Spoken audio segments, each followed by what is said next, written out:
Cet épais nuage de poussière sur la capitale vietnamienne est en partie causé par la pollution des deux roues qui roulent à l'essence. Pendant la journée, il y a toujours de la poussière.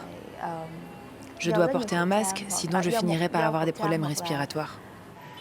Pour lutter contre la pollution, le gouvernement avait annoncé l'an dernier un plan ambitieux pour bannir les deux roues d'une zone de 26 km² dans le centre historique d'Hanoï. Mais les autorités ont dû réduire drastiquement le projet puis le suspendre.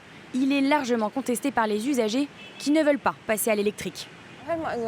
Ça fait peser une trop grande charge sur les gens ordinaires comme moi. Par exemple, si je veux passer à un véhicule électrique, je dois aller au bureau de l'arrondissement pour qu'on me dise quoi faire de mon ancien véhicule, acheter un nouveau véhicule électrique et l'enregistrer, sans parler de la charge financière que ça représente.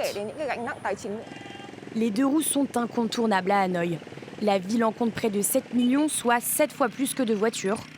Le gouvernement avait proposé des subventions allant jusqu'à 5 millions de dong, soit environ 165 € pour encourager les usagers à passer aux deux roues électriques, mais rien n'y fait. Ce n'est pas suffisant, surtout pour une jeune diplômée comme moi. À l'heure actuelle, l'aide n'est que d'environ 5 millions de dong, alors que j'aurais besoin d'un soutien plus important. Je suis aussi préoccupée par le manque de bornes de recharge dans les rues. Un échec pour un gouvernement pourtant peu enclin à la dissidence.